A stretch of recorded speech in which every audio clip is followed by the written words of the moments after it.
आप सभी को विदित है कि श्री अमरनाथ जी की यात्रा 3 जुलाई से शुरू होकर के 9 अगस्त तक चलेगी। श्री अमरनाथ जी की यात्रा न केवल जम्मू कश्मीर के लिए, पूरे भारतवर्ष के लिए सांस्कृतिक रूप से एक बहुत बड़ा जो यात्रा होती है, जिसमें जम्मू कश्मीर प्रशासन, सिक्योरिटी एजेंसीज, उनने सब ने यात्रा के पूर्णतया बंदोबस्त किए। जम्मू से 2 तारीख को सुबह यात्रा का जो यहाँ से शुभारंभ किया जाएगा तो ऑनरेबल लेफ्टिनेंट गवर्नर साहब करेंगे। भगवती नगर से यात्रा का यहाँ एक पूर्ण सुरक्षा बंदोबस्त के साथ से यहाँ पे जो जाएगी, और 3 को जो पहले दिन जाकर के वहाँ पर श्री अमरनाथ जी की पवित्र गुफा में यात्री दर्शन करेंगे। यात्रा के लिए रजिस्ट्रेशन जो 14 अप्रैल से शुरू हो चुका है, जिसमें कि ऑनलाइन रजिस्ट्रेशन और बैंक के थ्रू रजिस्ट्रेशन जो कर रहे हैं लोग, उसके अलावा यहाँ पर जो तत्काल रजिस्ट्रेशन की सुविधा रहेगी, जो कि यहाँ पर वैष्णवी धाम में रहेगी।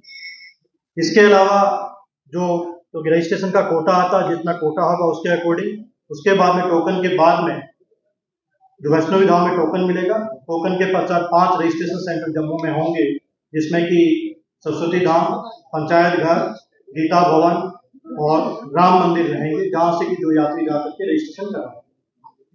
जिन लोगों का रजिस्ट्रेशन हो चुका है, उनका जो ऑनलाइन और बैंक से हुआ, उनका ई-केवाईसी पहले से हो चुका होगा।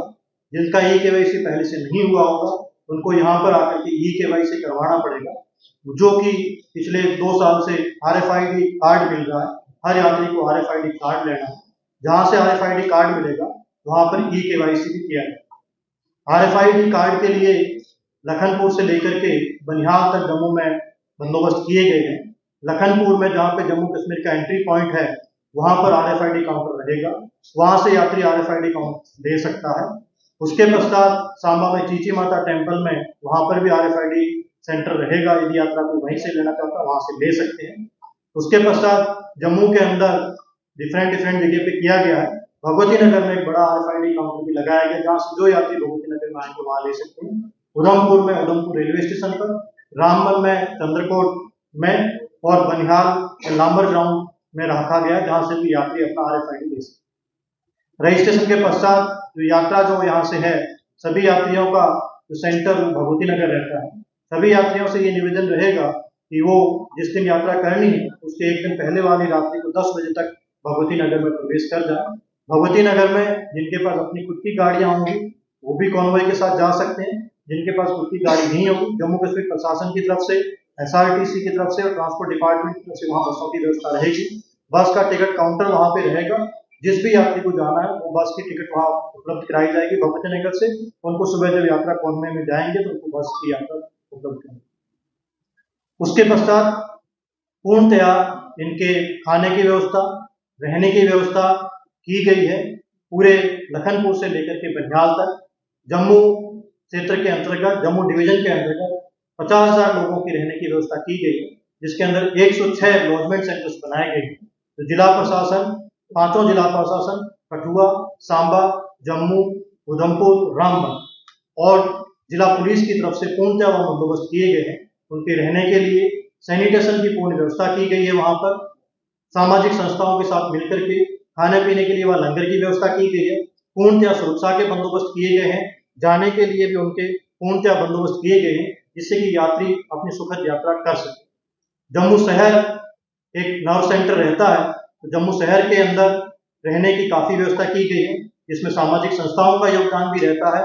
जिला प्रशासन की तरफ से भी व्यवस्था की गई, जिससे जो भी यात्री आए उनको किसी तरीके से कोई दुविधा ना हो।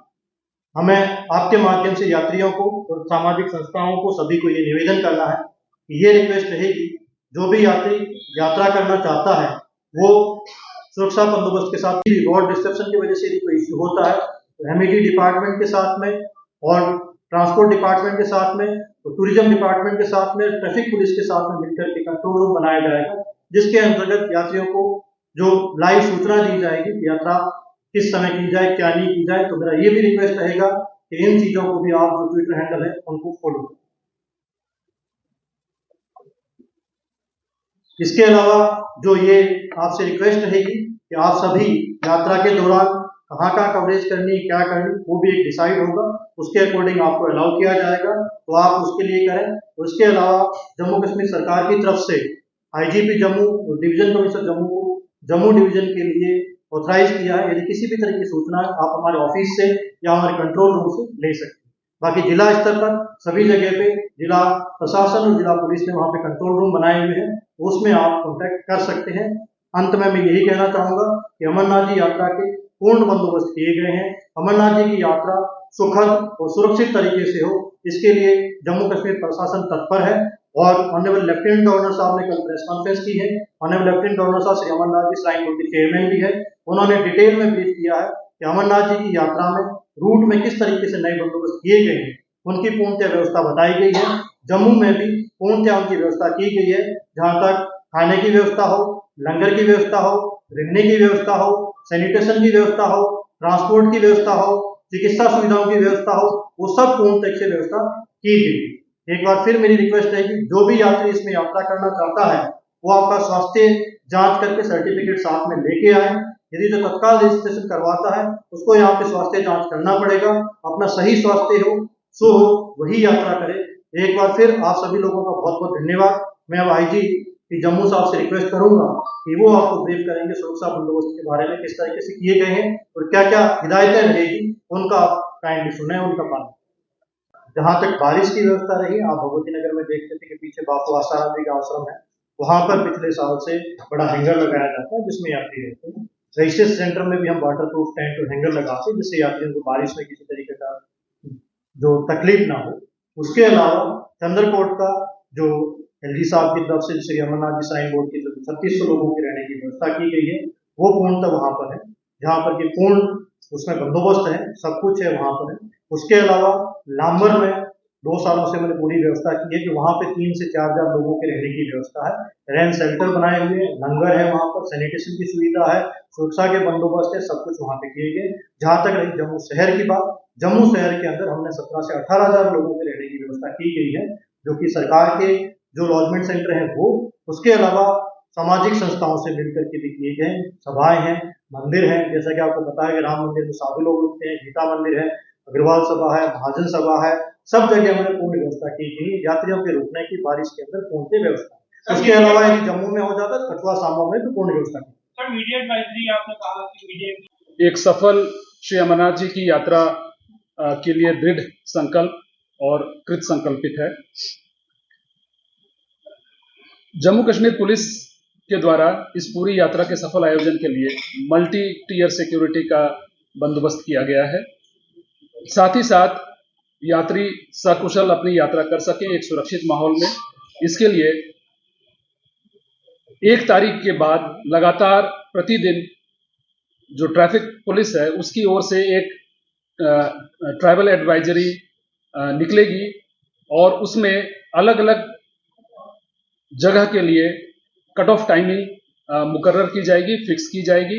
आप सभी से आग्रह है, खासकर यात्री और टूरिस्ट जो जम्मू कश्मीर विजिट करना चाहते हैं, वो आप इस एडवाइजरी का बखूबी पालन करें ताकि कहीं पर आपको कोई असुविधा ना हो। मेरा आग्रह सभी यात्रियों से रहेगा कि जो आधिकारिक यहाँ से कॉन्वॉय निकलता है सुबह 4 बजे और 4:30 बजे, आप उसको ज्वाइन करें।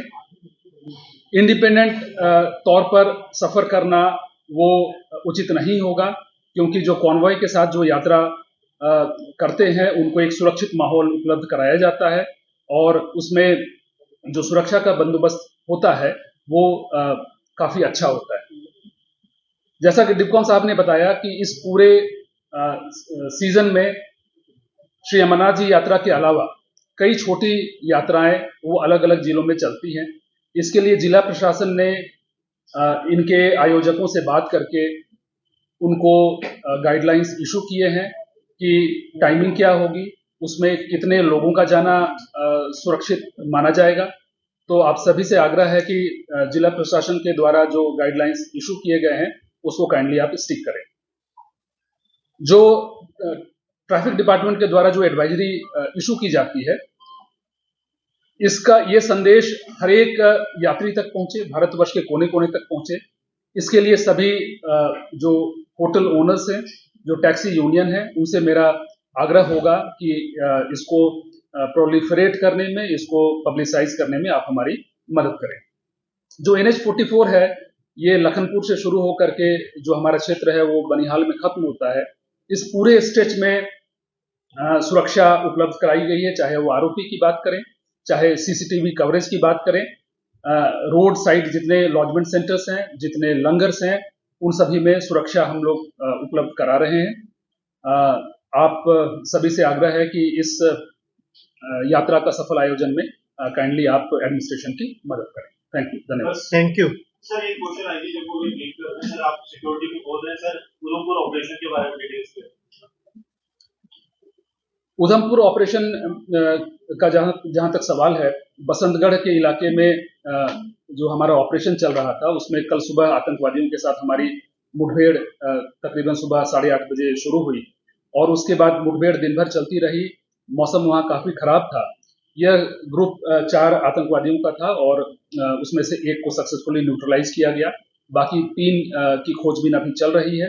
आज मौसम वहाँ ठीक हो गया है और अभियान अभी भी जारी है। सर अमरनाथ यात्रा को लेकर सुरक्षा के लिहाज से लोगों के लिए क्या यात्रा का सफल आयोजन जम्मू कश्मीर पुलिस का एक प्रमुख ध्येय है और इसको हम पूरा करने की बखूबी कोशिश कर रहे हैं। जहां तक अपने गाइडलाइन की बात कही, जितने भी पुलिस काउंटर्स हैं वहां पर टूरिस्ट के लिए, वहां पर यात्रियों के लिए डूज एंड डोंट्स इशू किए जा रहे हैं। मेरा आप सभी से आग्रह रहेगा कि इस डूज एंड डोंट्स का पालन करें। और जहां तक आपने संपर्क नंबर की बात की, तो पुलिस कंट्रोल रूम के नंबर जो हैं ये ऑलरेडी पब्लिसाइज्ड हैं। इसको और पब्लिसिटी देने की आवश्यकता है तो उसको हम पब्लिसाइज करेंगे। इसके अलावा जो ट्रैफिक डिपार्टमेंट की एडवाइजरी निकलती है उसमें भी कॉन्टैक्ट नंबर्स अवेलेबल रहते हैं, तो असुविधा की स्थिति में उन नंबर को संपर्क किया जा सकता है। सर इस बार जत्था जो है लखनपुर से भी यात्री जो है वो सुरक्षा कवर में आएंगे, जम्मू तक इस तरह की बात आ रही है, क्या कुछ इंतजाम किए गए हैं जम्मू पुलिस की तरफ से, ताकि जो लखनपुर एंट्री गेट से आते हैं वो जम्मू तक? देखिए, लखनपुर से लेकर के जम्मू तक पहले आरोपी की व्यवस्था नहीं होती थी, इस बार आरोपी की व्यवस्था की गई है। वहाँ एक हमारा यूटी एडमिनिस्ट्रेशन की ओर से एक रिसेप्शन सेंटर रहता है जहाँ पर यात्रियों का स्वागत किया जाता है, उनको RFID कार्ड्स इशू किए जाते हैं। तो मेरा आग्रह है कि वहाँ पर जिस तरह के उनको गाइडलाइन दिए जाए उनका वो पालन करेंगे और लखनपुर से जम्मू के बीच का जो स्ट्रेच है ये पूर्णतः सुरक्षित है। इसकी जिम्मेवारी जम्मू कश्मीर पुलिस की। आपसे एक सवाल रहेगा, देखा गया है कि लंगर में परोसने का जो चीजें हैं उनको भी डिपार्टमेंट जो है देखता है कि क्या क्या दिया जाएगा। इस साल भी क्या कुछ गाइडलाइंस रखी गई हैं? और जो लंगर है वहाँ पर यात्री रुक सकते हैं, अगर कोई ज्यादा देर लेट हो जाता है तो उसकी भी व्यवस्था वहाँ रखी जाएगी? देखिए, लंगर में खाने की व्यवस्था हम जो कह रहे हैं आप, वो फूड सेफ्टी के तरीके से इंतजाम किए जाए, क्योंकि कहीं पर भी मौसम जो है मानसून सीजन है, गर्मी का मौसम है, तो प्रॉपरली हम फूड सेफ्टी के इंतजाम करके खाना चेक को किसी भी तरीके से फूड में कोई किसी तरीके से ऐसा ना हो कि मौसम के कारण। दूसरा, जहाँ तक रहने की व्यवस्था की गई, मैंने आपको पहले बताया कि हमने 106 लॉजमेंट सेंटर बनाए हैं जो कि लखनपुर से लेकर के बनिहाल तक है, जिसमें कि 50,000 लोगों की रहने की व्यवस्था है। वो डेजिनेटेड है, वहाँ सुरक्षा के पूर्ण बंदोबस्त है, वहाँ पर खाने पीने के पूर्ण बंदोबस्त है, सैनिटेशन की पूर्ण व्यवस्था है, लाइट की पूर्ण व्यवस्था है, तो वहाँ पर वो रुक सकते हैं। सभी वो डेजिनेटेड है, वहाँ पर वो रुक सकते हैं। सर जो ऑफलाइन के रिस्ट्रिक्शन होगी सर, ये कब से शुरुआत होगी? यात्री चाहते हैं ऑफलाइन रजिस्ट्रेशन करवाने। ऑफलाइन रजिस्ट्रेशन की शुरुआत जो है 30 तारीख से होगी यहाँ पर, क्योंकि पहला जो जत्था यहाँ से जाएगा वो 1 तारीख को यहाँ से जाएगा।